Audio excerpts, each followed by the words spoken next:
Hey everybody, this is D Hunter bringing another action figure review. Today, we're going to be looking at the Hasbro Ghostbusters Plasma Series Gozer action figure. Now Hasbro just got the license for Ghostbuster figures. They came out with a strong Wave 1 with Dana Barrett, Gozer, and the 4 Ghostbusters. Get all 6 of the figures and you build the Terror Dog. Now I'm very happy and content with my Diamond Select Ghostbusters action figure collection, so I did not plan on getting the Hasbro's Ghostbusters. I got Dana Barrett because she's kind of like a regular person, Sigourney Weaver, a lot of reasons I wanted that action figure. Then I found out you get a Collect and Connect Terror Dog, and I got Gozer because a buddy of mine had the 4 Ghostbusters and isn't going to build the Terror Dog and said I could have those pieces, so I figured, why not? Now I have the Diamond Select Gozer, so I'm looking forward to comparing the two of them together. So let's go ahead and check out the packaging here. See the Ghostbusters logo, Gozer, Plasma Series, ages 4+, Hasbro. Now the packaging itself, it says Ghostbusters here. It's kind of like their uniform. Got a little zipper here. It's the same color as uniform. Not much going on the top. Side here you can see the 4 Ghostbusters. Other side here, pretty much nothing. At the bottom, there is a barcode in case anyone needs that. And then the back side here, you can see the rest of the wave, the Ghostbusters, Dana Barrett, and Gozer. You build a Terror Dog. I'm looking forward to putting that together. So with no further ado, let's open her up. Alright, now that we got this figure out of the package, here she is with all of her accessories laid out. And she does come with 1 pair of accessories. That's an alternate pair of hands with some lightning or energy coming out. She also comes with the head of the Build-A-Figure or Collect and Connect Terror Dog. So this is Gozer, also known as Gozer the Gozerian, Gozer the Destructor, and a bunch of other names. I keep referring to Gozer as she because that's a physical form that appeared in the Ghostbusters film. But Gozer is actually an entity from another dimension with no actual gender. So before we look at the accessories, let's check out the actual figure. Here's her face, got that flat top looking haircut, red eyes, creepy looking face, and go lower. Almost human skin up here, and the rest is just weird, white looking, bubbly stuff all over her. Very odd body indeed. Now I do have the Diamond Select version of Gozer. We'll definitely compare and see which one is better. My initial thoughts, figure's a little bit smaller than I would have liked, that's for sure. Now I didn't bother getting all the Ghostbusters because I already have them from Diamond Select and I'm pretty happy with them through there. But I got Dana and Gozer to see about this line. And here she is, broken down as far as she can go, with all of her removable parts detached. So let's go ahead and check out her accessories. Let's start off by looking at the Terror Dog piece. So here's the head of the Terror Dog, and this is the main reason I bought this figure. I wasn't originally planning to get any of the Hasbro Ghostbusters, as I have the entire Diamond Select collection, and I prefer the larger 7-inch scale, and I'm pretty happy with that.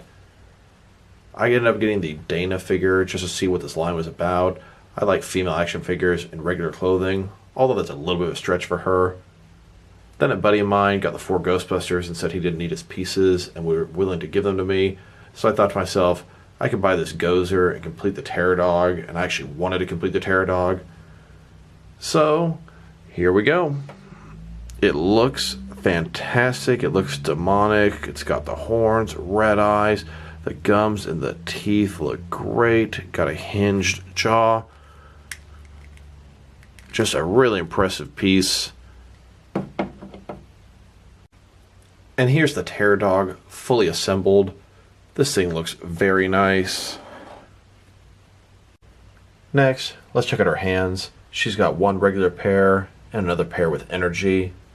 Here she is wearing her regular pair of hands. These are kind of open and relaxed. And here she is using her other pair of hands. Have electricity coming out of them. It looks great. You can have her on a flight stand in midair, looking down at you. Now that we've taken a pretty good look at both the figure and her accessories, now let's check out her height. From bottom to top, she's sitting at about 5.8 inches tall, which is going to be about 14.5 centimeters. Now let's check out her articulation. Starting with her head here, can her rotate from side to side.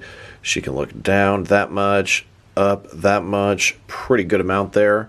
Shoulders on ball joint, then go out quite a bit more than 90 degrees. Pretty nice. Up, down, around, all that good stuff. No bicep cut. Looks like single jointed elbows and a rotation. Wrists can rotate, and they're hinged as well. She's got a ball joint above her ab crunch, can rotate around, can also go in and out.